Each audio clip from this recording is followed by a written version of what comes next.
Hi everyone, this is Kember with Kirby Heart Face Painting. This is my business card that probably won't be using for a while due to COVID. But I wanted to show you my workstation and some of the stuff that I use and so on. So I'm going to start out by saying that when I got started out, my aunts got me a paint palette off Amazon to do some stuff at my niece's or my cousin's school fundraiser, and I fell in love with it, and that's why I continued. Now, I want to talk about that you can easily just buy a paint kit just to start out with if you are going to be home and you want to do something with your kids. Here is a book that I keep with me of some things that I've done to help give kids an idea of what I can do. It reminds me of good old memories of some of my first kids that I face painted. So like I said, you can get one of the kits off of Amazon, but I'm going to go through how to utilize what you have. Like if you have one of the paint palette kits, or if you want to buy individuals and palettes, and I can show you how to load up a brush and a sponge. And I can let you know where I get some of the stuff I get. So here's just a few. This is a book that just has some of my things, accomplishments on it. So I'm going to show you my setup. So I always have a little jug of water and a paint palette to hold, my glitter, my spray bottles, anything that I need to have quick access to. The palette I got from Dollar Store. The jug is just a souvenir from a trip to Vegas. Any jug or cup will do. I just like this one because it's nice and fat and it holds everything I need. It's plastic and I won't drop it.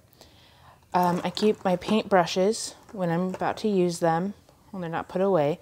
I keep them in here for the easy accessible grab, along with pens in case I need to sign something. I tend to keep my business cards in here because while I'm painting, some parents ask, oh, do you have business cards? Anything you need real quick, you just keep right there. Now, I'm right-handed, so that's why everything is located on the table the way it is.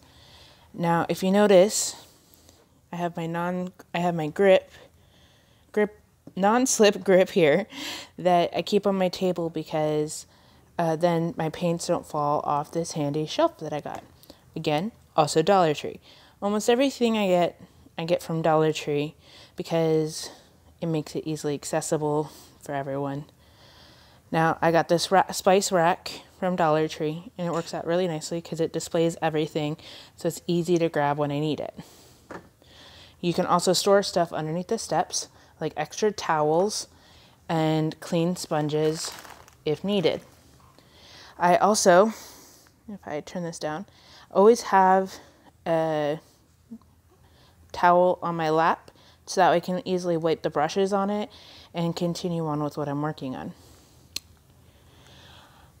Along with that, I have this container, which also Dollar Tree, is a Delicate's laundry bag that I put all my used sponges in, or old sponges, and I keep it so that way I can easily put them back in there and I can wash them in the washer or wash them in the sink when I get home. But I know that if they're in there, they're not rolling around everywhere because that can be inconvenient if it's rolling. Here is a stand I use to hold everything. Now, in my stand I have a couple fans that the kids really like. It helps ease the tension that they feel, and it makes them laugh when you fan their faces, help the paint dry. So it's an icebreaker, and it's just easy to use and work with, especially if your paint is wet and you need it to dry so you can go on the next thing. Here is a mirror that I use. I try to go colorful because the kids like it. I had one kid decorate it with gems. I don't have a problem with it as long as they're easily distracted while I do what I need to do. And then in these pockets are gems. Now, I get some of my gems like these from Dollar Tree. They have a really nice department that keeps them. And then I ordered some stuff off of Amazon. These are perfect. They are self-adhesives. They don't stay on. I normally warn the kids that they will fall off in a little bit. They don't last forever, so you have less kids, upset that their gems fell off. And if they come back to me, I'll give them a new gem if I'm still at the place. Okay, so these are split cakes. Sorry, my dog just burped. These are split cakes. A split cake is where you have more than one color in a container. Now, I normally like to use these split cakes with really thick brushes or with my sponges. So I will show you with my sponge how we're going to work on that. There's all different kinds of brands of split cakes. This one is Tag. This one also Tag. Let's see, Tag and Tag. So right now I only have Tag split cakes, but I have had different cakes over the years. I also want to show you before I get into the split cakes. So some of the colors I use are Tag Body Art, and some of them, let me see if I can find them. I have a BOGO. Boogles Pro.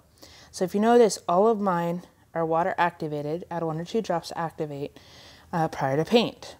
I like using the water activated because it's not oil and it's not going to cause irritation with children's skin. And I haven't had any issues with any of my Tag and or Boogle Pro.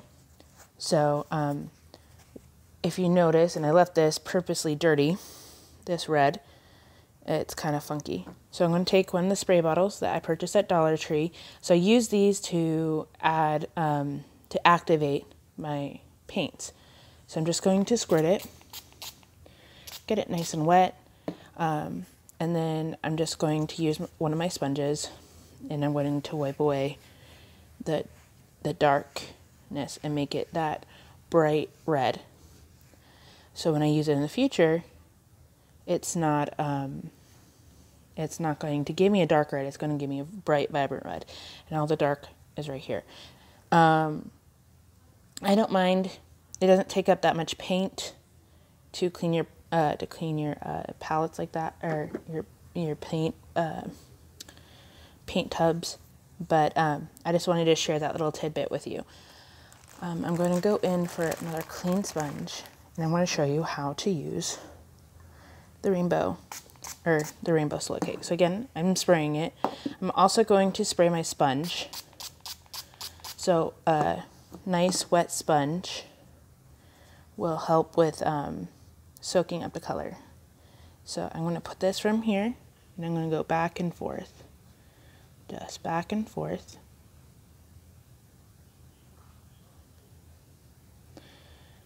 All right. See, and if you notice that you want a little bit more red, you just press a little harder, or like the pink and purple. So boom. And now you're going to apply it, and you dab and it blends. Now if you want to make it like you would a butterfly, you just continue pressing and blending and just rotating it from the corner. You notice I'm covering a good amount of my hand, and you can always touch up, so like the red didn't show up very well. See? Now I have a rainbow. Okay? And so that's how you do that. Now if you don't have access, or you're just trying to be at home, before I bought split cakes because I wanted to be able to do rainbows for girls, I'm going to take one of my simple brushes, just one of my basic ones, and let's say I'm going to add teal, circular motions. You want to go circular motions because you're less likely to bend the bristles. And you just paint it on. You just paint it on like that. And once you have that, you go in, you get the blue.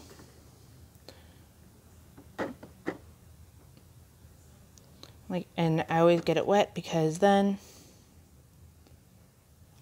it's water activated. All right, let's try some orange in there.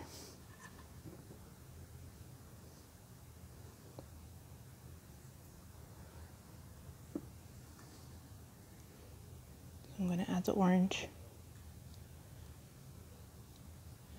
All right, and so that's how you would make your own rainbow at home. So I'm going to take my wrist, I'm going to turn my camera a little bit so you can see. And we're just going to dab. See?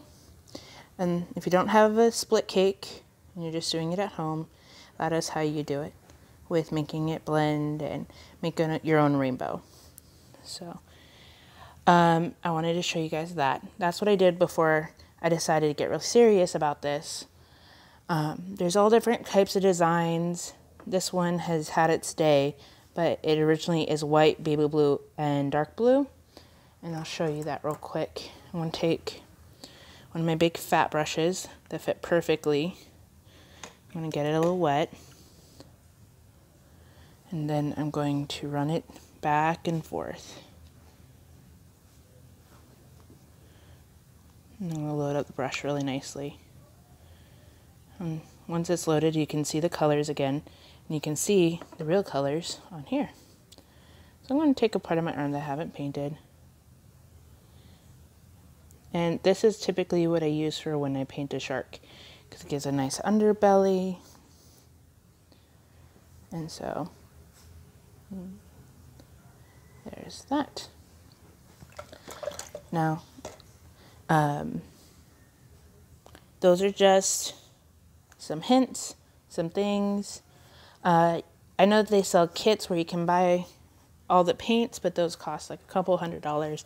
I slowly, over time, have built, and this isn't even all my paint. I have black light paint for when I go to the roller rinks. Oh, I was also going to show you glitter. So this is glitter.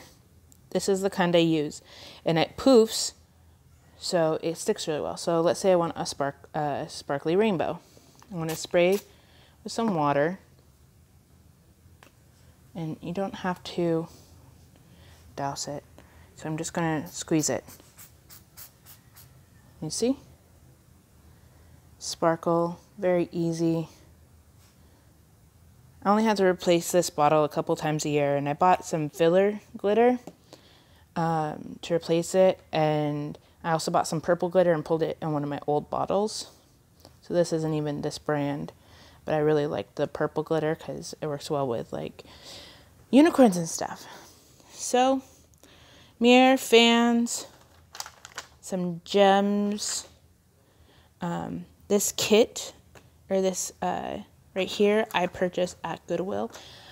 If you wanted something to hold all your stuff and you don't have like a Tupperware container, or you have a lot, you can always find something at Goodwill, or I find that old diaper bags, baby diaper bags work. So here's some other split cakes. I have neon, I have a metallic rainbow, I have a tiny rainbow, just like the shark one that's about 1 inch. And then when I'm not using all of my brushes, I put them back in here and it holds them all nicely. And then this slides into my carrying case that I got. Let me show you my carrying case. It is crop and style. So I think it was originally for scrapbooking, but it works very nicely for this. So I also have a plug-in fan for when I do my videos to help dry off my nieces and nephews. Let me know if you have any questions or comments on any of this stuff. Oh, you notice I put too much water in here and it covered the brush completely. If you want your bristles to last a little longer, only put enough to cover the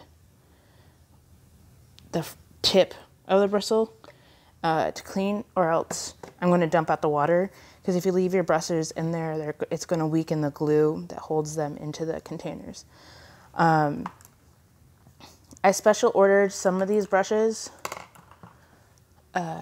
like this one, and it works really well. I really like it, but I find that because I need stuff, and especially if I lose stuff, that these are some that I just got from Walmart.